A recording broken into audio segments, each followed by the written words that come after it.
Na semana passada nós conversamos um pouco sobre esse tema, uma outra pergunta de Natal, e na pergunta de semana passada é: que presentes eu devo levar? Que presentes eu devo levar? Hoje, por que os céus se alegraram tanto?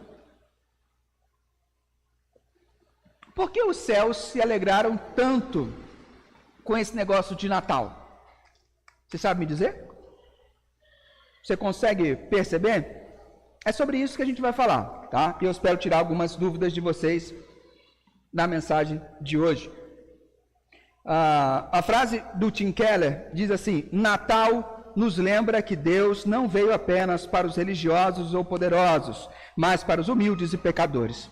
Eu mandei uma enquete para você no WhatsApp, e a enquete versava sobre alegria.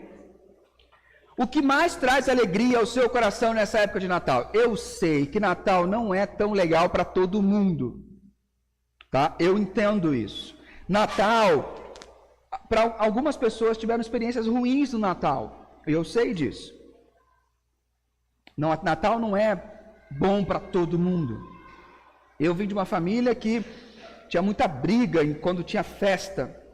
Então, eu tenho algumas recordações não tão amigáveis de Natal, mas as melhores experiências que eu tive de Natal foi na casa de uma tia minha, chamada tia Eunice e tio Odir.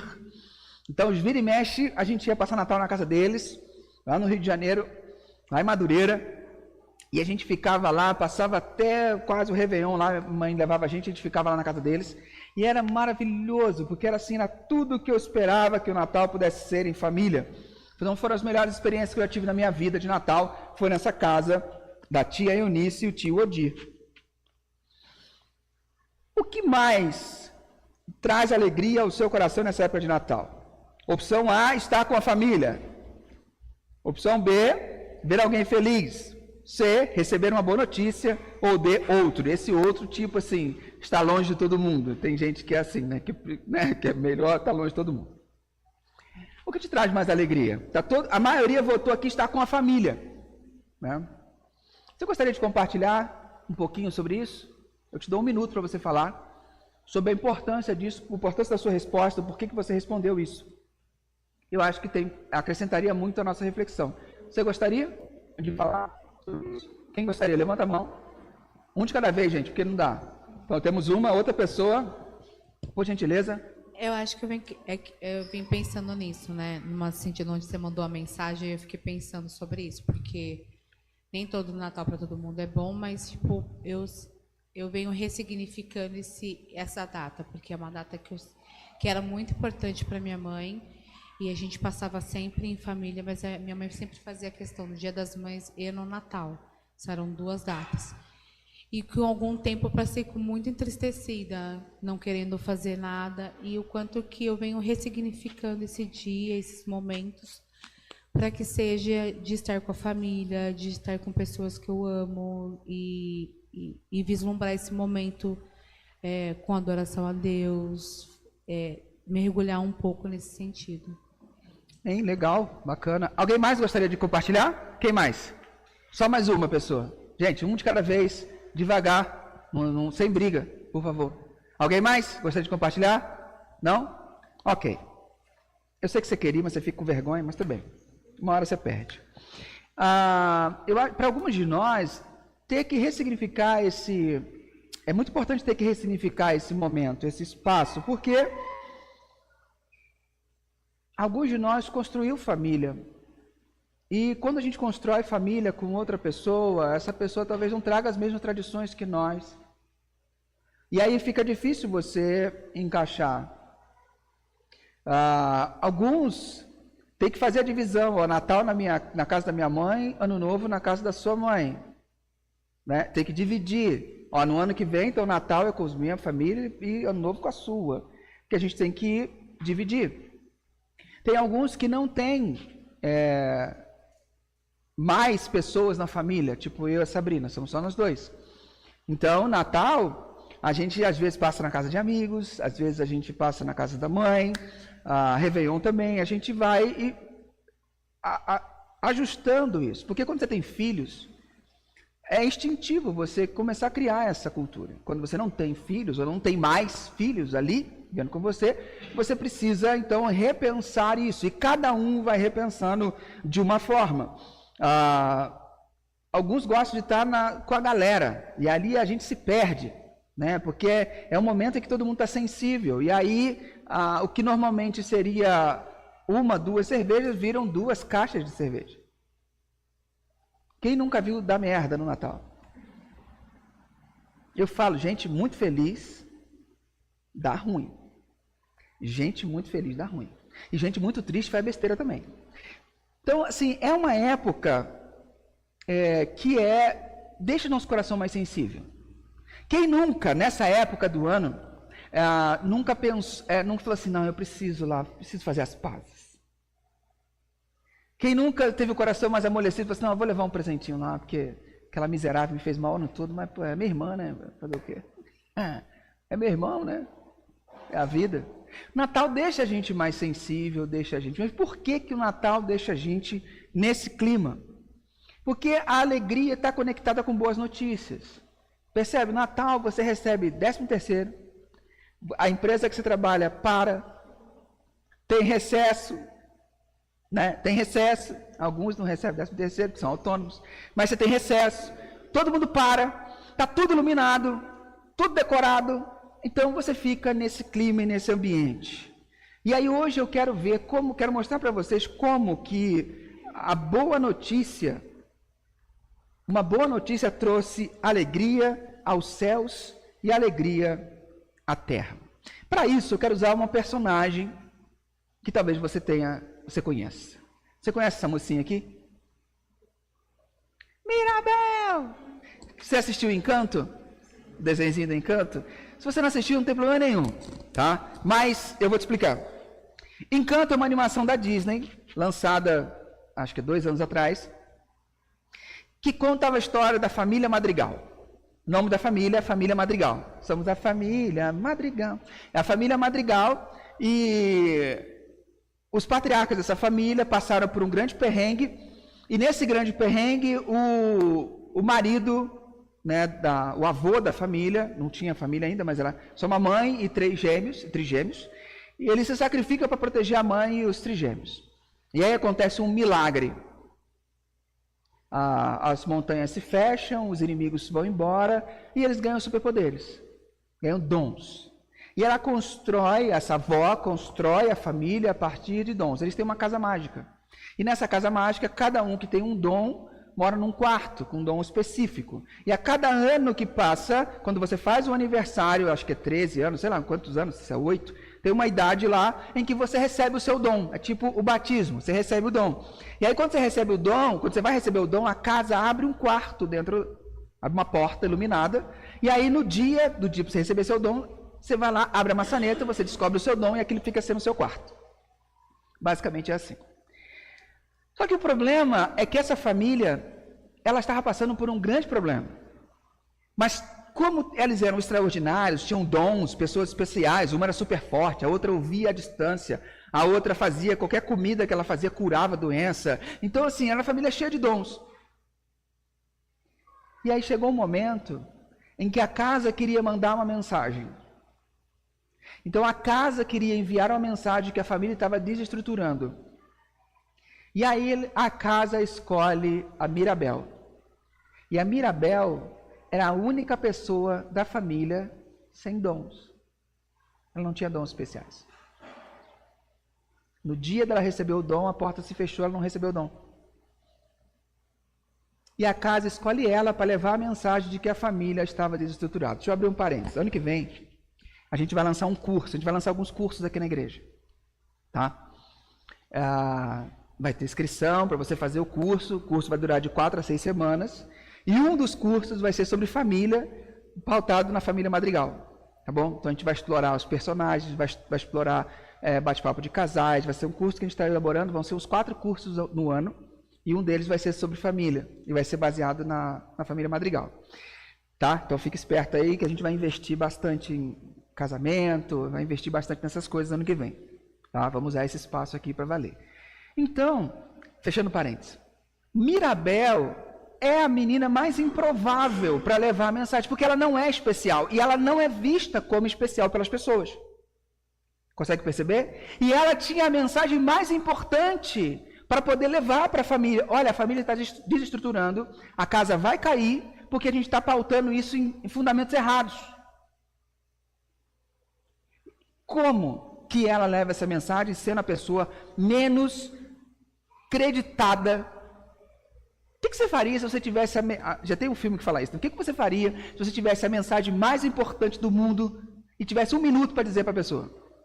O que você faria? Como é que você faria? Você tem a mensagem mais importante da história da humanidade. E você tem 1 minuto para dizer essa mensagem. E é sua única oportunidade. Mirabel não sabia o que fazer. E é engraçado porque, assim como Mirabel, quem recebe primeiro a notícia de que o menino, o salvador da humanidade, nasceu, quem foram? Quem recebeu primeiro a notícia? Nos montes. Exato, os pastores. Os pastores receberam primeiro a notícia. E por que os pastores? O que os pastores têm a ver com Mirabel? Os pastores, naquela cultura, por causa do seu trabalho, eles eram desacreditados, eles não tinham muita relevância cultural. Então, a mensagem chegar aos pastores, e esses pastores serem os primeiros a receber essas mensagens, os pastores eram marginalizados, ou raça, né? Pastor. Eles eram marginalizados, porque eles cuidavam das ovelhas, e muitas vezes os rebanhos que ficavam perto de Jerusalém, porque eram os rebanhos que eram ser sacrificados no templo. E eles eram mal cheirosos, tinham que ficar vários tempos lá no alto. E eles passavam muita dificuldade por causa disso. As pessoas não consideravam bem o seu trabalho. E os pastores sofriam com isso. A mensagem mais importante da história da humanidade, ela chega para ser dada por pessoas que não têm credibilidade. E o que se faz num momento como esse? Eu quero compartilhar com você esse texto. Que a gente vai tentar responder a pergunta: por que os céus se alegraram tanto? A primeira coisa que a gente percebe é que os céus se alegraram tanto porque Deus quebrou o silêncio com a boa notícia. Deus quebrou o silêncio com a boa notícia. Abra sua Bíblia, o seu aplicativo, ou acompanhe comigo, Lucas capítulo 2, versículo 8 a 11. Olha o que diz. Naquela região havia pastores que estavam passando a noite nos campos, tomando conta dos seus rebanhos. Então um anjo do Senhor apareceu para eles, e a luz gloriosa do Senhor brilhou ao redor deles. Eles ficaram com muito medo, mas o anjo disse: não tenha medo. Eu estou aqui a fim de trazer uma boa notícia para vocês, que será motivo de grande alegria também para todo o povo. Hoje mesmo, na cidade de Davi, nasceu o Salvador de vocês, o Messias, o Senhor. Perceba o contexto. O último livro da Bíblia, se você olhar a sua Bíblia, você vê, o último livro da Bíblia é o livro de Malaquias, do profeta Malaquias. Certo? Não é cronologicamente o último livro, mas ele, colocado na organização, ele é o último livro. Então vamos pegar dessa ordem de organização. Entre Malaquias, se você tem uma Bíblia de papel, normalmente você tinha o quê? Malaquias, uma folha em branco e depois o livro de Mateus. Você sabe o que significa essa folha em branco entre Malaquias e Mateus? Não era o véu. Sabe o que significa essa folha em branco? As Bíblias costumavam trazer essa folha em branco. Depois você confere na sua casa se você tem uma Bíblia com a folha em branco entre Malaquias e Mateus, porque ela representa um hiato. Ela representa 400 anos de silêncio. Deus parou de falar com o povo através do último profeta e ficou em silêncio. 400 anos. Total silêncio. As pessoas não ouviam mais Deus falar. Eles só tinham os livros escritos do Primeiro Testamento e Deus ficou totalmente em silêncio. 400 anos. Nesses 400 anos aconteceu a Guerra dos Macabeus, aconteceu um monte de coisa lá com o povo de Israel, que está em livros apócrifos, que não são livros inspirados por Deus, mas são livros históricos importantes. Está tudo documentado. Foram 400 anos de silêncio. As pessoas iam na igreja, mas Deus não falava. As pessoas iam no culto, mas você não sentia aquele quentinho no coração. Deus não falava, Deus estava em silêncio. Até esta noite.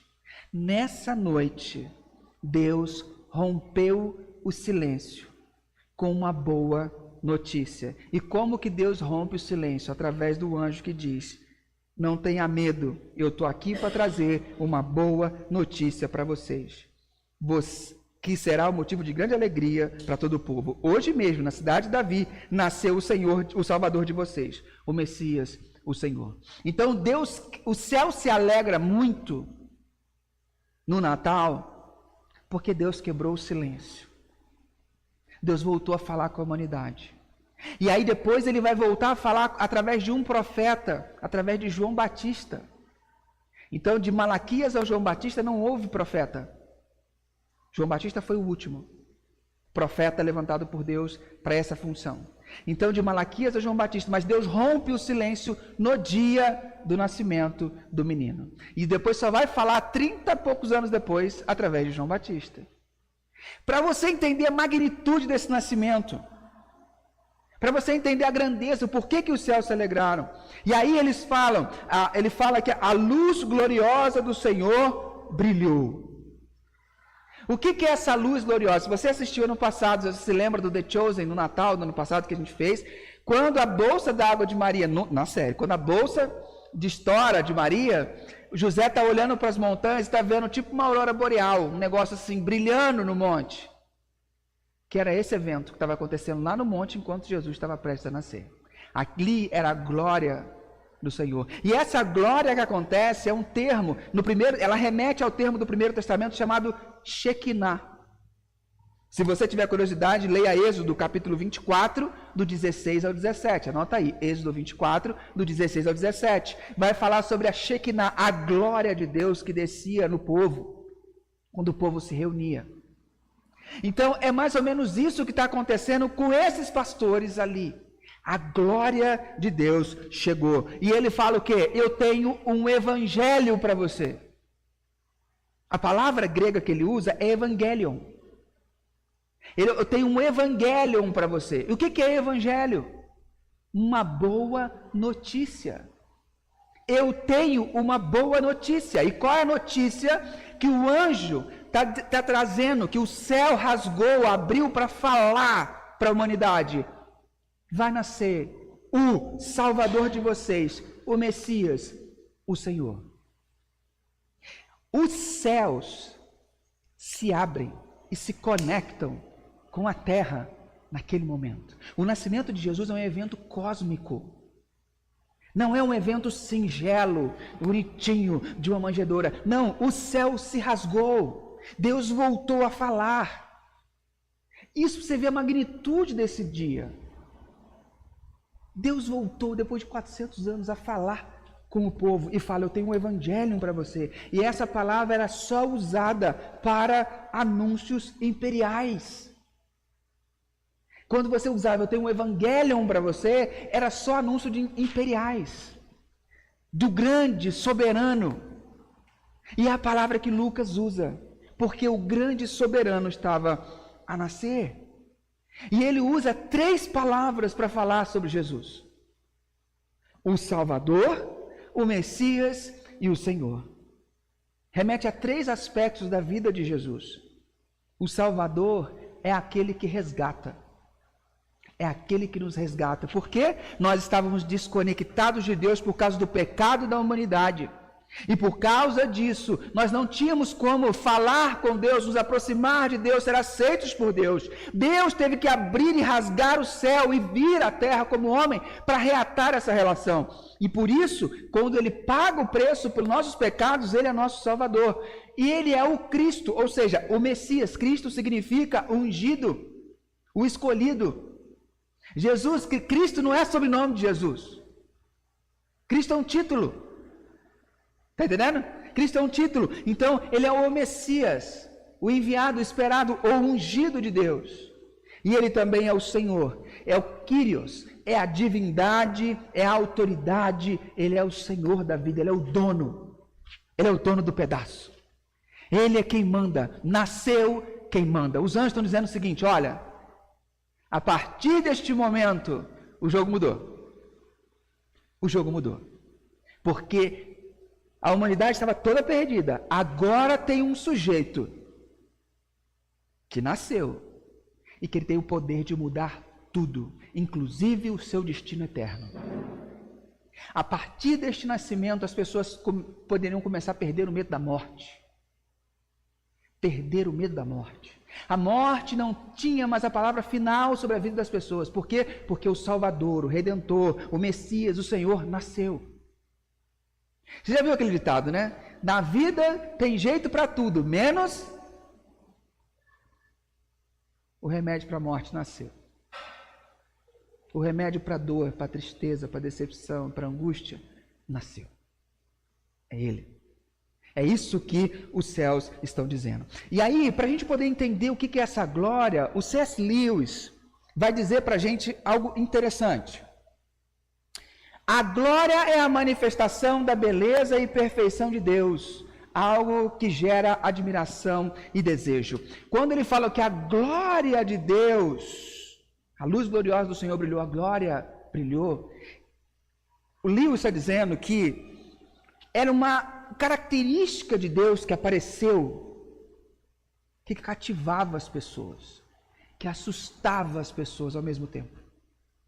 É algo deslumbrante, que me chamava a atenção, mas que também me colocava temor. É algo diferente, espetacular, que manifestava a perfeição e a beleza de Deus e gerava em mim desejo. Isso é a glória de Deus. Deus quebrou o silêncio, não apenas para os céus celebrarem, mas para você ouvir, para que você pudesse ouvir. E hoje Ele ainda fala: filho meu, dá-me o teu coração. Eu vim ao mundo por causa de você, para libertar você, para tirar, enxugar dos teus olhos as lágrimas, para tirar as dores da sua vida. Eu vim nesse mundo por causa de você. Você ainda ouve a voz dele? Essa é a questão. Às vezes nosso coração fica tão endurecido que nós não conseguimos ouvir ou ter a sensibilidade para entender e ouvir Deus nos chamando, nos acolhendo e dizendo: filho meu, eu não quero seu dinheiro. Filho meu, eu não quero seu tempo. Nada do que você possa me dar, eu não tenha. Me entrega o teu coração. Assim como eu pus ordem no caos na criação, eu vou colocar ordem no caos da tua vida quando você ouvir a minha voz. Muitas vezes nós vivemos caos na vida porque não ouvimos a voz, porque nós somos relutantes a ouvir a voz de Jesus. Se você ler Gênesis, é muito claro. Gênesis 1 vai falar que o mundo era sem forma e vazio, e só existia água. E a palavra de Deus vem e põe ordem no caos. A voz de Deus vem e põe ordem no caos. E eu sei que você já experimentou isso alguma vez na sua vida, em que sua vida estava uma zona, e você por um momento foi humilde e decidiu: vou obedecer. E a vida começou a entrar em ordem. Vai ser Lego, Transformers. Começou a organizar. E é nessa hora que um bichinho que mora aqui dentro fala assim: tá bom já. Ele bota só a cabecinha para fora. Fala: tá bom, deixa que daqui eu assumo. Aí desanda tudo de novo. Já teve essa poderosa experiência? Eu já. Ouça a voz do Senhor, porque o céu quebrou o silêncio para te apresentar um caminho para que as coisas pudessem ser organizadas. Segundo motivo pelo qual os céus se alegraram tanto, porque a mensagem foi dada aos humildes. A mensagem foi dada aos humildes. Olha o que diz Lucas capítulo 2, versículo 12 a 14. Fala assim: Esta será a prova. Vocês encontrarão uma criancinha enrolada em panos e deitada numa manjedoura. No mesmo instante, apareceu junto com o anjo uma grande multidão de outros anjos que louvaram a Deus, dizendo: glória a Deus nas maiores alturas dos céus e paz na terra para as pessoas que Ele quer bem.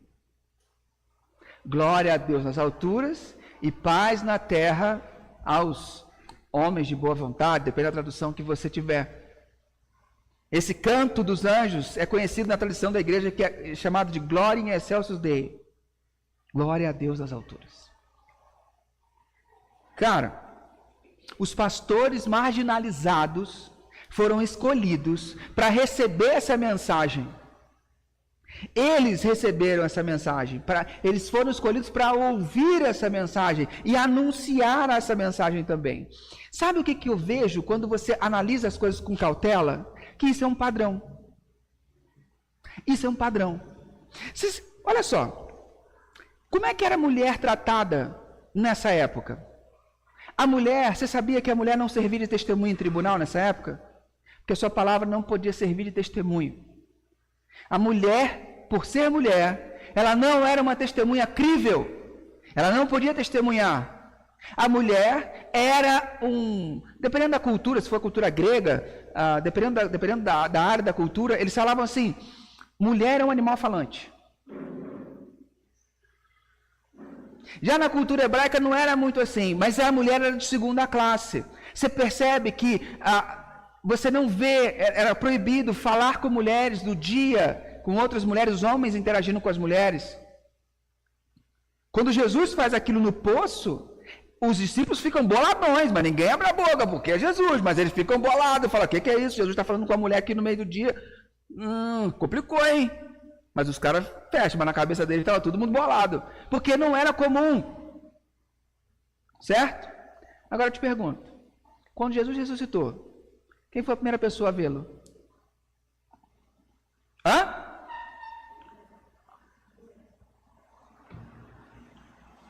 Maria Madalena. Maria Madalena. Uma mulher que tinha saído 7 demônios. O que Jesus fala? Vai e conta para eles. Ela sai correndo e conta. O que Pedro e João fazem? Não creem. Sai correndo para ver se era verdade, porque eles não acreditam nela. Isso é uma das provas, uma das maiores provas de que o evangelho é verdadeiro. Porque ninguém que inventasse uma história da ressurreição de um sujeito ia colocar a primazia da notícia na mão de uma pessoa sem crédito para dar notícia. Não faz o menor sentido. Mas você percebe que o nascimento, a notícia foi dada aos pastores marginalizados. A ressurreição foi dada a quem? A mulher marginalizada. Por quê? Porque o evangelho não tem a ver com classe social. Porque o evangelho não tem a ver com influência. O evangelho não tem a ver com jeitinho. O evangelho não tem a ver com o que você pode conseguir. O evangelho foi dado a pessoas humildes. Quem são os humildes? Aqueles que sabem que precisam de ajuda. Aqueles que sabem que estão bem vestidos, mas por dentro estão rasgados, são pecadores, arruinados. Porque o pecado bate a porta e quando o pecado vem eu me torno um demônio da Tasmânia. As pessoas não vão me reconhecer se me virem na intimidade. São essas pessoas que se entendem dessa forma que recebem bem o evangelho. Mas aqueles que entendem e falam assim: não, eu só preciso de uma reforminha aqui. Tem só um cômodo, o resto está tudo bala. São para essas pessoas que Jesus disse: eu vim para os doentes, eu não vim para os sarados. Eu vim para os doentes. O evangelho vem. E aí nós somos confrontados a esse evangelho, confrontados a tamanho do seu orgulho, da sua soberba. O tamanho do seu ego inflado, que a cultura diz que você é o cara, você é o rosto. Quando a mulher, né, fala é o rosto, a mulher, quando o cara é o cara. Te enchem de elogio, bate nas suas costas. Final do ano, então, nossa! E você acaba achando que você é mesmo isso tudo que eles dizem que você é. E aí vem o evangelho e fala: cara, você não é tudo isso não. E algumas pessoas relutam e falam, não, eu sou assim. Eu não preciso de um Salvador. Eu dou conta. Eu lido com meus sentimentos da melhor maneira porque eu sei, porque para tudo tem uma dipirona e um bupafena. O Evangelho é para aqueles que sabem que estão detonados. Que quando olham para Jesus e vê o tamanho da perfeição e do amor dele, fala, caraca, mano, não rola. Eu não consigo amar dessa forma. Sabe o que mais me constrange? Quando eu estou com raiva de alguém, um vizinho lá no condomínio, alguém, que eu estou com raiva, quando o cara, no horário que não pode, o cara pega a furadeira e... Quem mora em prédio sabe ter essas coisas. Quando você vê alguém fazendo umas besteiras, alguém odioso, eu falo assim, minha vontade é torcer o pescoço. Eu lembro que Jesus ama, velho. Eu falo, caraca, como é que você consegue, Jesus? Porque assim, eu detesto aquela pessoa. Eu acho a pessoa a pior pessoa do mundo. Mas se eu tivesse com Jesus do lado, ele ia falar assim, minha filha, meu filho, cara, eu não consigo chegar aos pés. Eu lembro que no seminário eu contei uma história para ilustrar isso, que era assim, um rapaz estava caminhando com Jesus, né, com o discípulo, e aí tinha um gato morto, já fazia dias, sabe, feio, cheio de verme, isso aqui. E aí ele, uau, pula e continua caminhando, conversando com Jesus, e então quando ele percebe, Jesus não estava do lado dele. Ele olha, Jesus está lá olhando para o gato. Ele fala, Jesus, sai daí, Jesus! Jesus está fedendo já, Jesus, sai daí, Jesus! E Jesus lá olhando assim para o gato, cara. Aí o cara volta lá e fala, Jesus, está fazendo aí, Jesus? Olha que coisa horrorosa, Jesus! Aí ele bate no ombro do cara e fala assim, cara, olha que olhos lindos que ele tem. No meio da nossa podridão toda, Jesus é aquele que tem a capacidade de olhar para você no meio do seu pecado, da sua mesquinhez, do tudo errado da sua vida, e falar assim, que olhos lindos que você tem. Você é minha filha amada, você é meu filho amado. Eu dei a minha vida por você. Não estrague tua vida à toa. Não estrague tua vida tentando simplesmente acertar seus caminhos. Deixa que eu cuide. Eu sou bom nisso. Percebe? Esse é o ponto. É para essas pessoas que entendem que estão quebradas. Para esse que o Evangelho vem. Por isso que os céus se alegraram tanto. Porque não é uma mensagem para aqueles que podem comprar influência, para aqueles que podem conseguir dar um jeitinho. Não é uma mensagem que vem para os humildes, para os pobres, para nivelar todo mundo. Por isso os céus se alegraram tanto. O reino de Deus valoriza os humildes e improváveis. Deus não escolhe pessoas com base no que têm, mas no que estão dispostas a fazer com a mensagem que receberam. Essa é a grande questão. O que você está disposto a fazer com a mensagem que você recebeu? Os pastores correram. Largaram o rebanho. Correram. Quando Pedro, Tiago, João receberam o chamado, eles largaram os seus barcos e foram correndo para Jesus. Largaram as redes e foram correndo.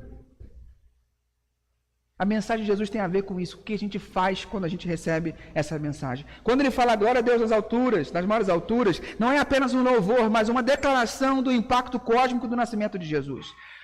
Isso significa que o cristianismo oferece algo. Uma alegria permanente.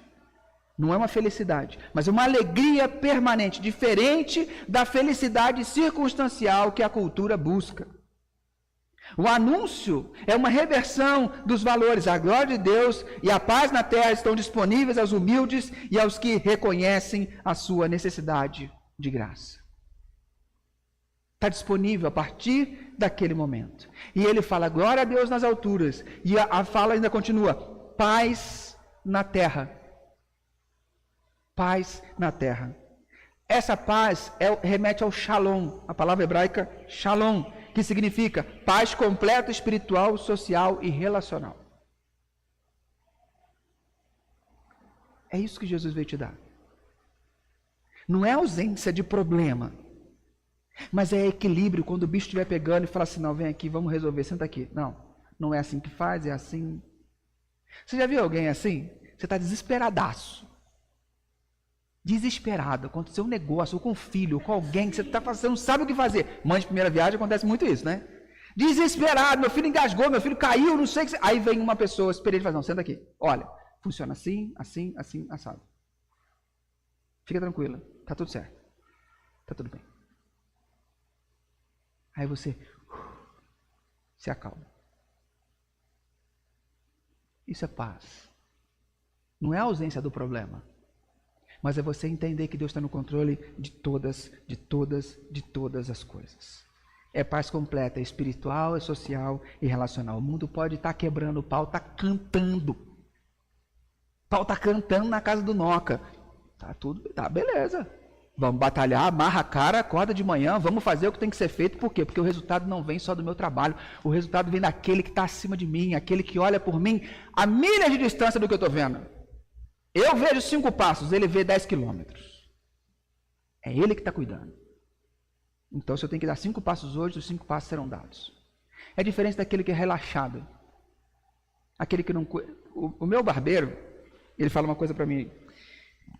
Ele foi pedir a esposa dele, a noiva dele em casamento, na Espanha, ano passado. E eu fui lá cortar meu cabelo, e ele conversando comigo sobre isso, e aí ele pediu alguns conselhos, né, uma troca. Aí eu falei uma coisa para ele. Eu falei assim, olha, são 2 coisas que eu quero te falar. Quando você casa com alguém para testemunhar a sua história acontecer. A pessoa, ela que vai saber a sua história, ela vai ser a prova viva de que você existiu. De que tudo que aconteceu com você, de quantas vezes você chorou, de quantas vezes você sorriu, ela é a prova viva, ela testemunhou a sua história verídica. E a segunda coisa que eu vou te falar, você não estudou para ser barbeiro? Para o relacionamento você tem que estudar também. Leia livros. Assista palestra. Todas as vezes que eu vou no barbeiro, ele fala, cara, Rodrigão, aquilo que você me falou, cara. Eu falei, o quê? Tem que estudar, né, para o relacionamento dar certo, né, cara? Aquilo marcou minha vida, cara. Eu converso com a minha nega, aquilo mudou minha vida. Toda vez que eu vou lá cortar cabelo, que é de 2 em 2 meses, ele fala isso para mim. Que aquilo mudou a vida dele. E ano que vem vamos fazer o casamento deles. E de mais alguém aí, mais alguns aí também, espera em Deus, aleluia. Mas, cara, para e preste atenção. A gente não estuda, a gente não busca, a gente não vai adiante. E aí a gente não percebe o que Alan Hirsch fala. Alan Hirsch fala o seguinte, o reino de Deus começa nos lugares mais inesperados e entre as pessoas mais improváveis. O reino de Deus, Jesus fala que o reino de Deus está entre vós, entre vocês. O que é o reino de Deus? É o governo de Jesus, é onde a vontade dele é feita. O reino de Deus na sua família acontece quando vocês obedecem. O reino de Deus está lá. Nas suas relações com seus amigos de trabalho, quando você leva a justiça, quando você leva os princípios, quando você obedece a Jesus e vive como ele viveria, você está levando o reino de Deus, está lá. E o reino brota dos menores lugares. E esse reino faz acontecer. O reino de Deus brota nos lugares mais inesperados, com pessoas mais improváveis. Mirabel, ela foi ignorada, mas ela se tornou a chave para a resolução do problema da família Madrigal. Lembra dela? Então, assim, Deus escolheu pastores para levar a mensagem que mudaria o mundo. A paz que os anjos anunciaram é a reconciliação entre Deus e a humanidade. É saber que você não está mais sozinho, você está acompanhado. E essa paz está disponível para você hoje. Está tumultuado, está corrido. Quanto de paz tem na tua vida hoje? Quanto de espaço você deu para Deus esse ano na sua vida? O quanto você investiu no conhecimento de Deus? Quantos livros você leu? Quantas horas de oração você teve? Não é automático, não cresce por osmose. Eu não consigo, por mais que eu queira, no domingo te ensinar tudo que eu gostaria. Gente, o cristianismo é tão vasto, ele é tão intenso, que envolve a sua alimentação, envolve o trato, a criação dos seus filhos, relação com o marido, envolve a relação de trabalho, o seu trato com o dinheiro, seus vícios ocultos. Eu não consigo tratar disso aqui no domingo. Quanto tempo você investiu para crescer, para estar pronto para esse presentão? Muitos de nós acham que a vida está boa. Apareceu um problema, desconta na comida. E isso é um pecado, porque a Bíblia fala, isso é glutonaria. E não é por maldade, é por falta de identificação. E eu só consigo identificar se eu tenho pessoas confiáveis ao meu redor e falar, opa, o que está acontecendo? Comunidade. Não dá para viver o cristianismo sozinho.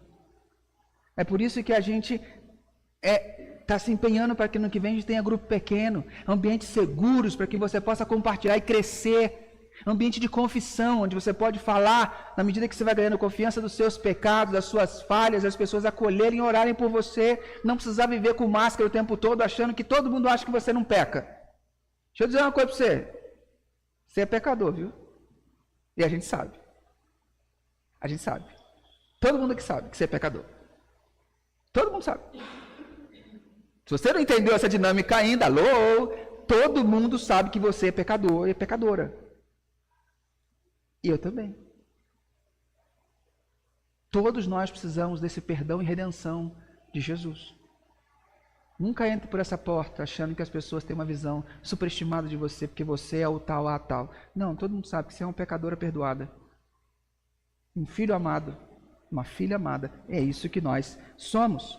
Então, como você pode viver e compartilhar essa paz que você recebe na sua família, trabalho ou comunidade nesse final de ano? Final de ano é tenso, né? É muita festinha, muita coisa. Mas você é chamado para iluminar esse final de ano. E por último, para a gente encerrar. Por que os céus se alegraram tanto? Porque a paz e a reconciliação chegaram à terra. Versículo 15 a 16 diz: quando os anjos voltaram para o céu, os pastores disseram uns aos outros: vamos até Belém para ver isso que aconteceu e que o Senhor nos contou. Eles foram depressa, encontraram Maria e José e viram o menino deitado na manjedoura. Eles viram o menino na manjedoura, porque eles chegaram em cima do lance, certo? Os pastores responderam com urgência, eles receberam uma mensagem de Deus e vamos lá ver o que o Senhor falou. Quantas mensagens de Deus você recebeu nos domingos esse ano e ficou, quando você saiu dessa porta para fora, você esqueceu de trabalhar isso na sua vida? Quantas vezes você falou assim, não, hoje o Senhor falou comigo, hoje foi mal, hein? Hoje o pastor pegou pesado, hoje mexeu. Você entrou no carro, não tocou mais nesse assunto. Quantas vezes? Qual o diário que você tem de relato do que Deus falou com você esse ano, de coisas que você precisa mudar? Qual zelo você tem com as mensagens que Deus te deu e te entregou esse ano?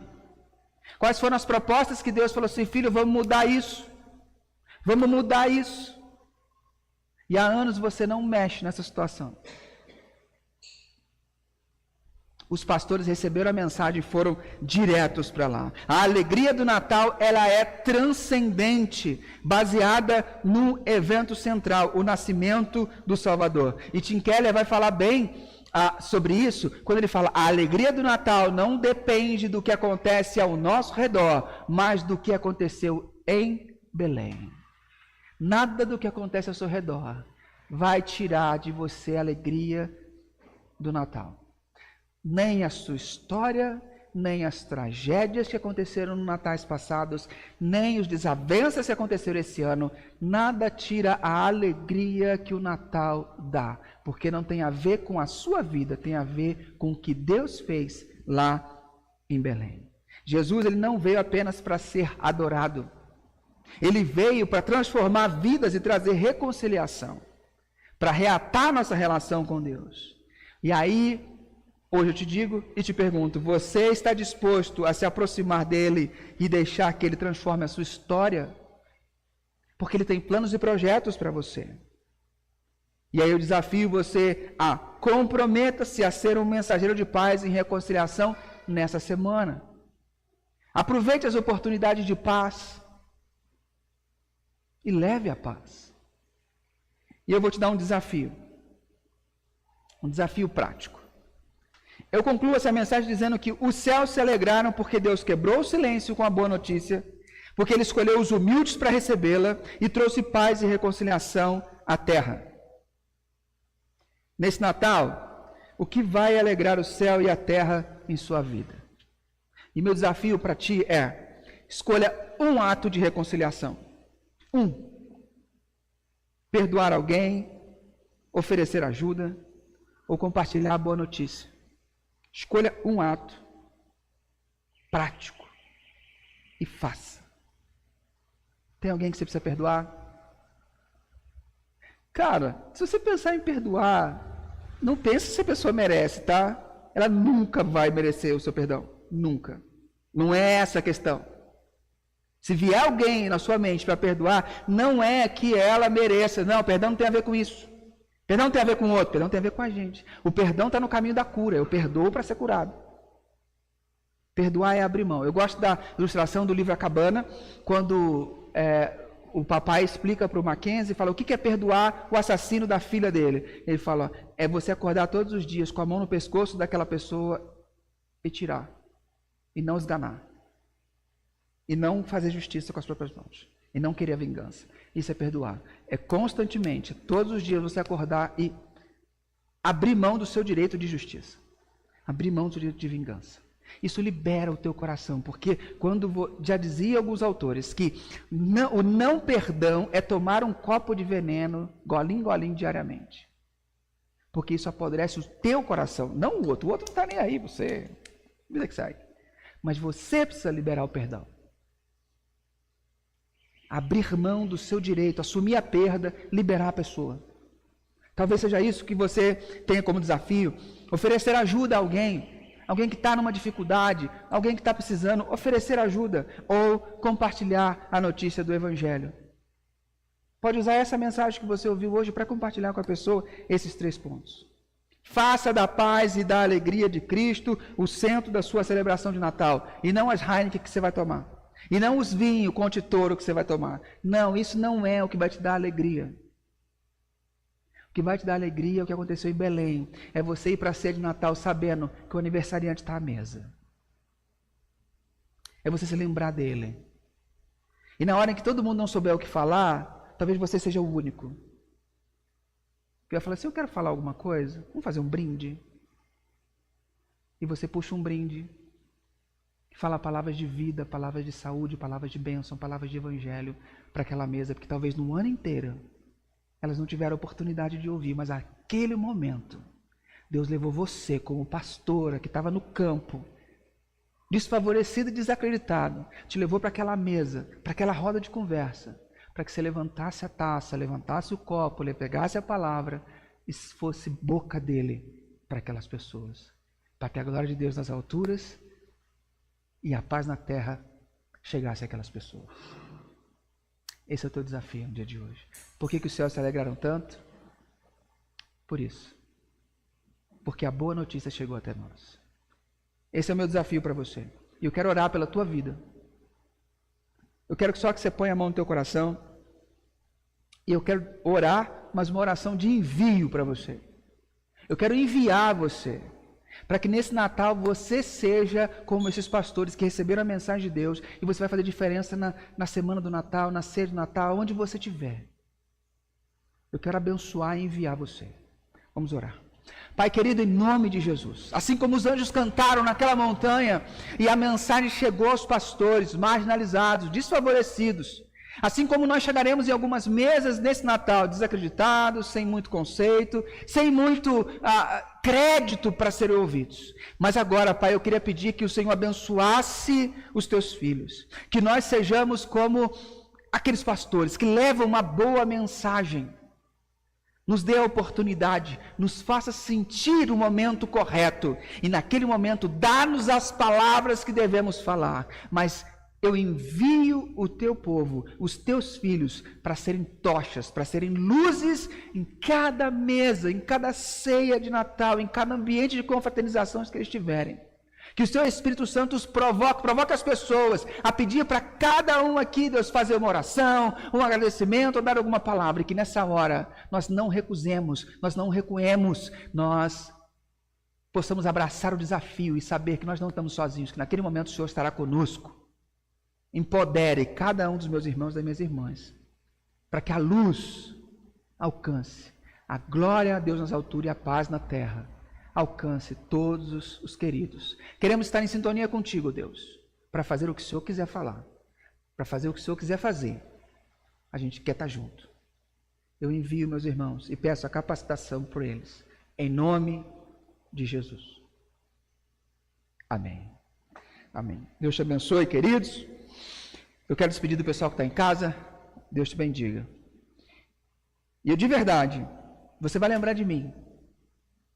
Você vai lembrar de mim. Em algum momento desse Natal.